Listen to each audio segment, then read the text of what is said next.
Hey, you guys, CT from That's Entertainment, and we're here to interview the cast and creative minds behind this new film, Starship Troopers Traitor of Mars. It's going to be excellent. Check it out.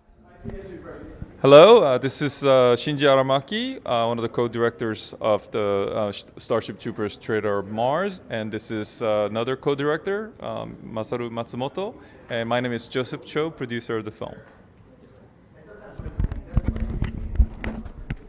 Okay, so what can we expect as far as new cool tech for the movie? What do you guys have planned for us? 映画で何か面白い新しいギミックとかメカとかあるんですかね。新しいギミックですか。そうですね。パワードスーツは一つ前に出てきたインベージョンをベースにして進化させたものですけど、ポイントは今このポスターにはないんですけど、背中に新しいウェポンがいっぱいついてて、それを取り替えてできるようになってます。その辺ぐらいですかね。はい。There's a film before this called the Starship Troopers Invasion, and the powered suit itself actually models after that. But then there's a lot of actually extra gimmicks that were added in there in order to realize that the jump sequences that actually the original Heinlein novel had. So I think it's something that's something to see. The lots of new abilities and gimmicks that are realized on the film. And so when you guys are adapting something from, especially something that's so classic and such things that people remember, how do you approach making sure that you're true to the original, but also making it your own? こういったなんかクラシックっていうのを映画化することにあたってやっぱりこうオリジナルのそういった良さを守りながら新しい要素を入れるっていうね、そういったどういったアプローチをしたんですか。いくつかありまして、一つはそのアクションシーンでやっぱりそのノベルのイメージを少し入れて、さっき話したジャンプするシーケンスとかジャンプしながら戦うシーケンスとかを足したことと、あともう一つはその政治的な部分での演出、なんていうのかな、バオホベンのオリジナルでもすごく特徴的だったんですけど、それを今ちょっとアップデートして、女性の司令官というのを今回設定して、彼女がいろいろなんていうか陰謀みたいなことを働くんですけど、それをちょっと今風な要素を入れてみてたところがちょっと新しいのかなと思います。あとポイントは実はこれシナリオを開発してた時はまだ大統領がトランプになる前でヒラリーとトランプがまだ争ってた頃なんで、その影響は少しあると思います。はい。そうですね。世界観的にはローテクな感じの世界観なんですけども、でそのオリジナルのそのローテクな中でさらにそこに今の現代風のSNS みたいな要素を取り入れて、で今回はストーリーとしてそこを組み立ててみました。若者がそういうのに、SNS にいつも夢中だ、戦争している間も SNS 見てるとか、そういった部分ちょっとカジュアルさみたいな。はい。So I think there are a few aspects of the film that are old and new. I think first of all, I think we mentioned just now about the whole jump sequences, but there are things that weren't realized in the film from the Heinlein's novel itself. So that whole how the battle suit, like a power suits gets utilized to fight the bugs. I think that's something that he really paid a lot of attention to. And then also at the same time, 女性のあれでしたね。So basically, there's a new character of a Sky Marshal who's actually the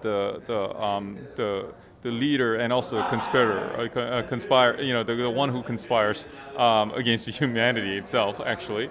And so there's a new character that actually comes out that adds a new dimension to it. It's not just to fight the bugs, but also how do you fight the enemy within. And this was actually planned before Trump became the president, but I think you'll see a lot of that actually in the film, which is interesting. But also at the same time, this is when you see the film, I mean, there's a lot of low tech in it, just because of the world of the Starship Troopers, is that way. But also we try to add a new dimension to it that feels more relevant, such as the existence of a social network and how that affects, for example, the new young soldiers versus how the old soldiers operate. So you will see lots of old and new in the film, and hope you guys find that interesting. Yeah. Last question. When it comes to modeling, character modeling, how much do you draw from Casper himself, or like what? I mean, I guess there's already the animated series and the movie, but when it comes, I guess when you come to modeling the Disney character, who hasn't appeared in it, do you model that on Dina, or how do you go about that? じゃあ役者のルックをどれぐらいやっぱりこうインスピレーションするんですかね。キャラクターモデリングすると。そうですね。実際のキャスパーのモデルをスキャンとかしてるわけじゃないんですけど、今回のストーリーに合わせた一番それらしいキャラクターとしてデザインをしてます。なんでキャスパーにすごく似せようとかそういうことは今回はしてないです。ディナーに関してもなんていうのそうですね。ディズニーの元のキャラクターのイメージはこの髪型とかには残ってるんですけど、でも彼女をまんまっていうわけではないです。So I think when they modeled and then designed the characters, I think it's designed in a way because 20 years has passed from the film. So how does that fit into the film itself? I think that actually was the inspiration for the design itself in the beginning, but there was no attempt to really try to model it after the actors themselves, but really how they might look, in this film world after all that time has passed.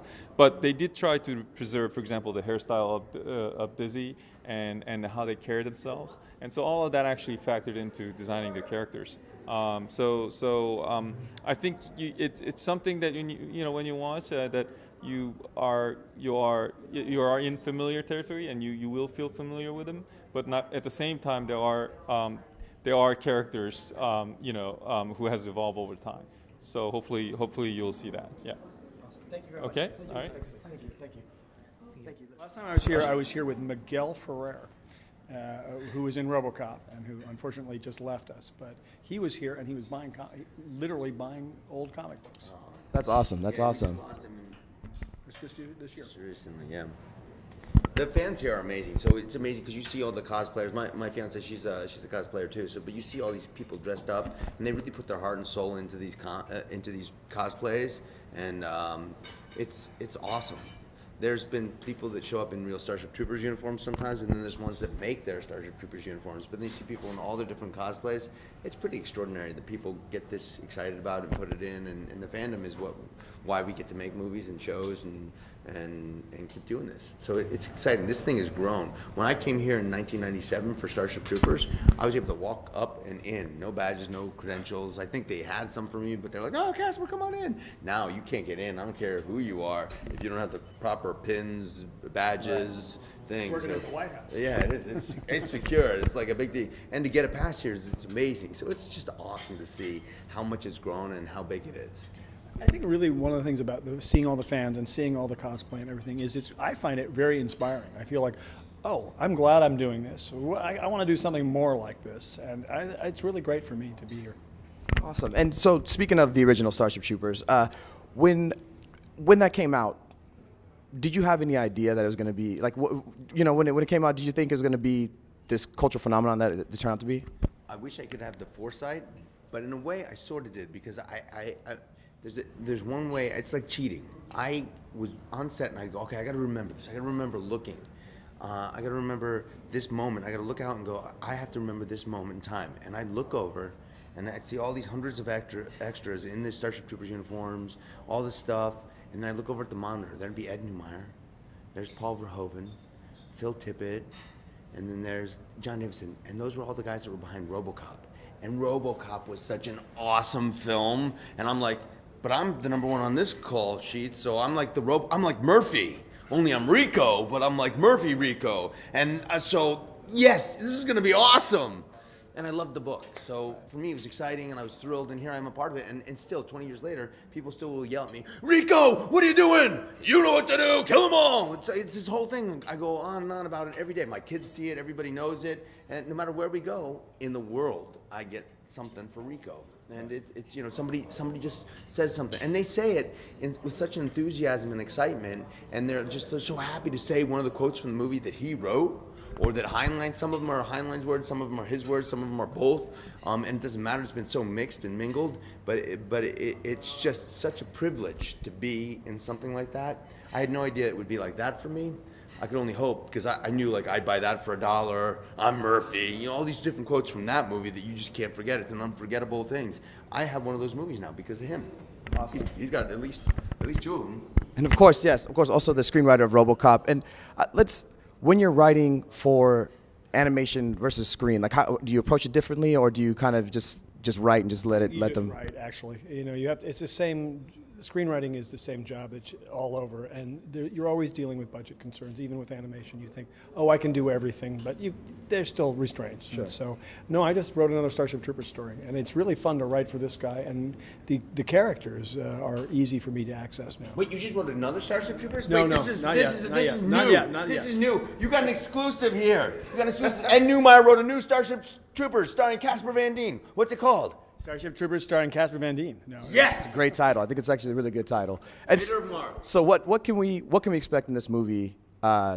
Just can you give us something? What can we expect? Who's the traitor? Who's the traitor? Can we get that? I can't tell who the traitor is. Come on. I think we're friends now. I think we can. The 3 or 4 friends from the original get back together again and save the Federation.